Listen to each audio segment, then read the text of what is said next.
तुझ नयनीचा भानू जेने ते जे मिनले ते, त्याचे मानसीचा चंद्रमा तो सिंपोते अमृते, त्याचे नाभी कमळी ब्रह्मा तेने सृजली सकळही भूते, ते विराट रूप ओळखले विष्णू भक्ते.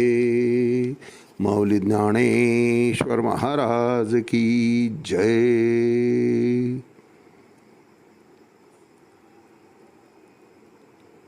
अर्जुनाची द्विधा मनस्थिती पाहून भगवंत अर्जुनाला उपदेश करताय. दुसरा अध्याय सांख्य योगामध्ये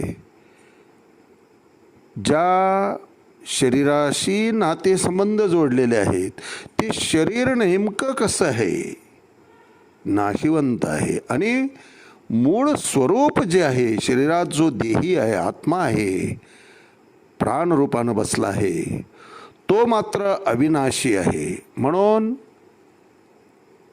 नाशवंत शरीराकरता शोक करणं योग्य नाही भगवंत सांगत आहेत. कारण भीष्म, द्रोण, कृपाचार्य, द्रोणाचार्य हे सगळे अर्जुनाकरता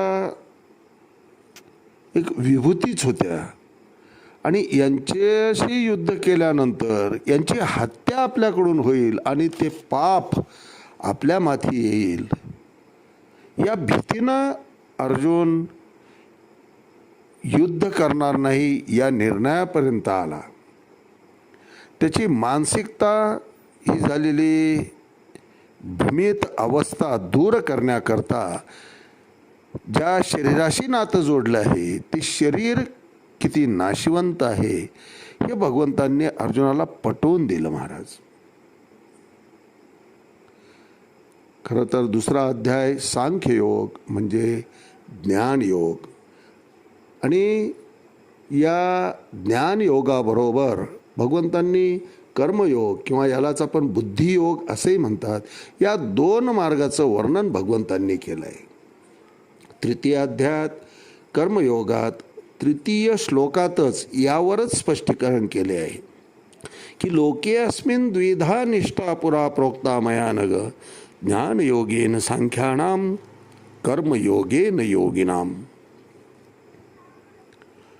आत्मा आणि प्रकृतीच्या स्वरूपाचे म्हणजे सांख्ययोगाचे ज्ञान भगवंतांनी विशद केलं. आत्मसाक्षात्कारी प्रयत्न करणारा जीव या दोन मार्गाचा अवलंब करीत असतो. त्यापैकी पहिला वर्ग जो आहे मनुष्यांचा तो सांख्ययोगी आहेत, ज्यालाच आपण ज्ञानयोग म्हणतो किंवा आत्मयोग म्हणतो. ज्ञानाची प्राप्ती करून प्रभूच्या स्वरूपात ओळखणं आणि त्याच्या धामापर्यंत उन्नत होत जाणं हे सांख्ययोग या मार्गाचं वैशिष्ट्य आहे महाराज. आणि दुसरा जो मार्ग आहे आत्मसाक्षात्कारीमध्ये तो म्हणजे भक्ती मार्ग किंवा त्यालाच आपण कृष्ण भावना भावित होऊन कर्म करणं असं म्हणतो महाराज. आत्मसाक्षात्कार होण्याचा प्रयत्न जीव सतत करीत असतो, कारण जीवाचं मूळ स्वरूप हे मुक्तच आहे महाराज. मायेमुळे जीव बद्ध होतो, नाहीतर मूळ स्वरूप हे मुक्त दशा आहे. मुक्त होता परी बळे झाला बद्ध, या मायेमुळे जीव बद्ध होतो.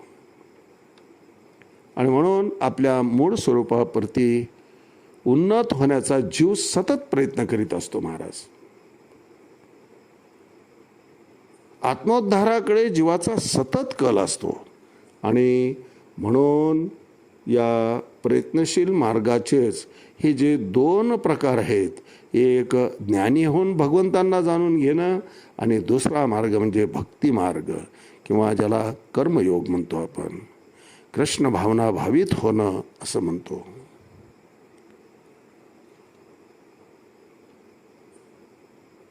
प्रभू करता सगळं काही करणं, प्रभूचं होऊन करणं आणि प्रभूचा इच्छा आहे, प्रभूचा संकेत आहे म्हणून ते कर्म करणं, हा कृष्ण भावना भावितपणा आहे.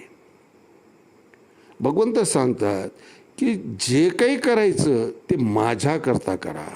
यत करोषी यदश्नाशी यत जुवोषी दधासी यत तपस्यासि कौंतेय तत्कुरुष्व मदार्पणम. जेही काही करायचं ते माझ्या ठिकाणी कृष्णार्पण कृष्णार्पण कृष्णार्पण म्हणत काम करत चला, म्हणजे कर्तेपणा माझ्याकडे येईल आणि जीव फक्त निमित्त मात्र राहील. म्हणून कृष्ण भावना भावित होऊन कर्म करणं म्हणजेच भक्ती मार्ग आहे महाराज. आता कृष्ण भावना भावित होणं म्हणजे नेमकं काय, कृष्णार्पण म्हणजे नेमकं काय. पांडवांना भगवंत सांगत होते की कर्ण इतका दानशूर या पृथ्वी तलावर नाही. हे ऐकून साहजिकच पांडवांना राग आला आणि म्हटले, धर्मराज, अहो धर्मच जिथं ज्याच्या धर्म नाव आहे आणि नावाप्रमाणे धर्माला दादामुळं नाव पडलेलं असावं, इतका दानशूर आमचा दादा असताना तुम्ही कर्णाची स्तुती का करताय म्हणे. आणि कसं असतं ना, आपल्यासमोर शत्रूचं वर्णन करायला लागले की कुणालाही ते सहन होत नसतं महाराज. आणि पांडवांच्या बाबतीत तेच झालं. पांडव म्हणले, केशव असं कसं म्हणू शकता म्हणे तुम्ही भगवंत की कर्ण हा सर्वात दानशूर आहे. म्हटले परीक्षा घेऊ आपण, बघा तुम्ही, मी सिद्ध करून दाखवतो. आणि मग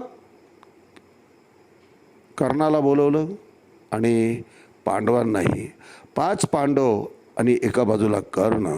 भगवंतांनी सांगितलं की हे मोहराचे 2 पर्वत आहेत, ढीग आहेत, हे तुम्ही दान करायचं आहे. सूर्योदय सुरू होताच दान करायला सुरुवात करायची, सूर्यास्ताला दान करायचं थांबल. जो जास्तीत जास्त दान देईल तो दानशूर. चॅलेंज स्वीकारलं महाराज पांडवांनी. कर्ण फक्त स्मित हास्य केलं. दुसऱ्या दिवशी सूर्योदय झाला, दवंडी पिटवली की असं असं सोन्याच्या मोहरा द्यायच्या आहेत. सारा राज्य, सारा प्रजा त्या ठिकाणी लोटली महाराज. लुटमार सुरू झाली, सगळे दान करायला 5 पांडव भरभरून भरभरून टोपले द्यायलेत महाराज सगळ्या मोहरांचे. कर्ण महाराज मात्र त्या ढिगाऱ्याकडे फिरकले सुद्धा नाही. साहजिकच सूर्यास्ताची वेळ जवळ आली आणि पांडव खुश झाले की आता आपण दानामध्ये आपला क्रमांक पहिला लागल. परंतु संध्याकाळची वेळ, कर्ण महाराज सायंकाळी संध्येकरता नदी तीरावर आले आणि त्या ठिकाणी बसलेल्या ब्राह्मणाला ते सतत दान द्यायचे. त्या दिवशी ब्राह्मणाला म्हटले चल, त्याला हाताला धरलं, त्या ढिगाऱ्याजवळ नेलं, मोहरांचा ढिगारा, त्यावर तुळशीपत्र ठेवलं आणि सांगितलं कृष्णार्पणमस्तु, ब्राह्मण देवता हे घेऊन जावा. पांडव इकडे भगवंताजवळ आले, म्हटलं आमचा ढीग जवळपास संपायला आला, कर्णानं स्पर्शसुद्धा केला नाही, आम्ही विजयी झालो, दानतमध्ये आमचा नंबर पहिला. त्यावेळेस भगवंत हसून म्हणतात, म्हटले कर्णानं कधीच दिलं, त्याचं तर संपलं. म्हणजे कसं संपलं, ढिगारा तसंच आहे, म्हणजे तो त्याचा नाहीच आहे, जाऊन बघा तिथं. आणि मग खात्री झाली की दानामध्ये कर्णाची बरोबरी कोणी करू शकत नाही महाराज. पण भगवंत सांगतात की जे काही करायचं आहे ते माझ्याकरता करा, कृष्णार्पण म्हणा. कृष्णार्पण म्हणजे ही भावना, आणि कृष्णार्पण भावनेतून कर्म करणं म्हणजे कर्त्याच्या भूमिकेतून निवृत्त होणं आहे महाराज. असं कर्म करून सुद्धा कर्मबंधनापासून अलिप्त राहण्याचं ज्ञान म्हणजे श्रीमद भगवद्गीता आणि माऊलींची त्यावरील टीका तीच ज्ञानदीपिका. नाम ज्ञानेश्वरी आपले चिंतन एकतरी ओवी अनुभवावी. या ज्ञानयज्ञात तृतीयाध्याय कर्मयोग ओवी क्रमांक 33. जे बुद्धियोगू सांगता सांख्यमत संस्था प्रकटली स्वभावता प्रसंगे आम्ही. भगवंत अर्जुनाला उपदेश करायला सुरुवात केली आहे आणि 2 मार्ग सांगताहेत की अर्जुना, आत्मसाक्षात्कारी व्हायचं असेल तर 2 मार्ग, जीवाचा उद्धार करून घ्यायचा असेल तर 2 मार्ग आहेत. भगवत धामापर्यंत, माझ्या धामापर्यंत येण्याचे 2 मार्ग आहेत. एक त्यातला सांख्य योग आहे आणि दुसरा हा कर्मयोग आहे, भक्तियोग आहे. कृष्ण भावना भावित होऊन कर्म करणं म्हणजेच भक्ती मार्ग. आणि त्या भक्ती मार्गाचा अवलंब करून जो माझ्या धामापर्यंत येतो तो कर्म करून सुद्धा कर्मबंधनातून कर्मफळातून मुक्त असतो अर्जुना. आणि म्हणून या दुसऱ्या मार्गानं आत्मसाक्षात्कारी माणसं जी जातात ती माझ्या धामापर्यंत तर येतातच, परंतु पुन्हा ते जन्म मरणाच्या फेऱ्यात अडकत नाही. सांख्य जे आहेत, ज्ञानी जे आहेत, तेही माझ्या धामापर्यंत येतात, परंतु क्षणे पुण्यमर्त्य लोकम विशंती. पुण्याची पावटी सरे मग येऊ लागती माघारी मृत्यूलोकी. त्यांचा पुण्याचा उपभोगून ऱ्हास झाला, पुण्य खर्ची पडलं म्हणजे मग त्यांना पुन्हा मृत्यूलोकी यावं लागतं. म्हणून जे बुद्धियोगू सांगता सांख्यमत संस्था प्रकटली स्वभावता प्रसंगे आम्ही. कारण तो ईश्वरार्पण रूप कर्ममार्ग सांगताना प्रसंगानुसार जो सहज सांख्य म्हणजे ज्ञानाच्या मताचा सिद्धांत, ज्ञानमार्गाची व्यवस्था मी तुला सांगितली अर्जुना. आणि त्याबरोबर कृष्ण भावना भावित होणं किंवा भक्तियोग, भक्ती मार्ग हाही सांगितला. माझ्या सांगण्याचा गुह्यार्थ, मतितार्थ तू नीट समजून घेतला नाही, त्याचा चुकीचा अर्थ काढला आणि म्हणून तुला त्रास होतोय. कारण अर्जुन म्हणतोय की देवा निश्चितपणे एकच मार्ग सांग. या ठिकाणी आचरत असताना त्याचा फायदा व्हावा आणि परलोकी सुद्धा ते फलद्रूप व्हावं असा मार्ग मला सांग. पण तो कसा सांग? देखील रोगा ते जिनावे औषध तरी द्यावे परी अतिरुच्च व्हावे मधुर जैसे. मवाळ शब्दामध्ये मला कळल अशा साध्या आणि सरळ भाषेमध्ये देवा तू आता सांग की या 2 मार्गामध्ये तू जे सांगतो आहे की एक सांख्य योग आहे आणि दुसरा भक्ती योग आहे, तर मी नेमकं कोणत्या मार्गाचा अवलंब करू? कारण तू एकदा म्हणतोय सांख्य बन, ज्ञानमार्गाने जा, कर्म करण्याची आवश्यकताच नाही, स्थितप्रज्ञ हो. आणि त्याच वेळेत दुसरं म्हणतोय की तू कृष्ण भावना भावित हो. अरे कृष्ण भावना भावित होणं म्हणजे तुझ्या संकेताप्रमाणे पुन्हा काम करणं आहे. आणि पुन्हा काम करत असताना कर्मफळ तयार होणार आणि कर्मफळ तयार होणार म्हणजे पुन्हा पुनरपी जननम पुनरपी मरणम पुनरपी जननी जठरे शयनम. या जन्ममृत्यूच्या फेऱ्यामध्ये देवा मला पुन्हा अडकावं लागल. म्हणून माझी बुद्धी आता काम करत नाही आहे. तू एकदा म्हणतोय सांख्य मार्ग सापड, ज्ञानमार्गाने जा, दुसऱ्यांदा सांगतं भक्ती मार्गाने जा. मग सांग देवा मी आता नेमकं काय करू?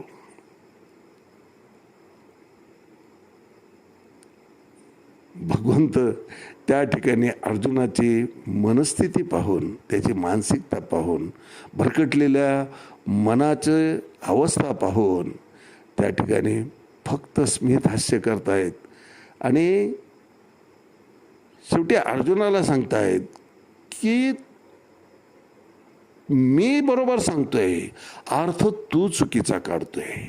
तुला ते समजलेलं नाही, मला काय सांगायचे ते तुला समजलेलं नाही. म्हणून जे बुद्धियोग सांगता सांख्यमत संस्था प्रकटली स्वभावता प्रसंगी आम्ही तो उद्देश तू नेनशीची म्हणून क्षोभला अशी वायाची. तुला जो त्रास होतोय ना अर्जुना, तो नीट समजून न घेतल्यामुळे होतोय. आज याच ठिकाणी थांबूया. रामकृष्ण हरी पुंडलिक वरदे हरी विठ्ठल. श्री ज्ञानदेव तुकाराम पंढरीनाथ भगवान की जय. माऊली ज्ञानेश्वर महाराज की जय. जगद्गुरु तुकाराम महाराज की जय. शांती ब्रह्म एकनाथ महाराज की जय. आदि शक्ती भक्ताबाई की जय.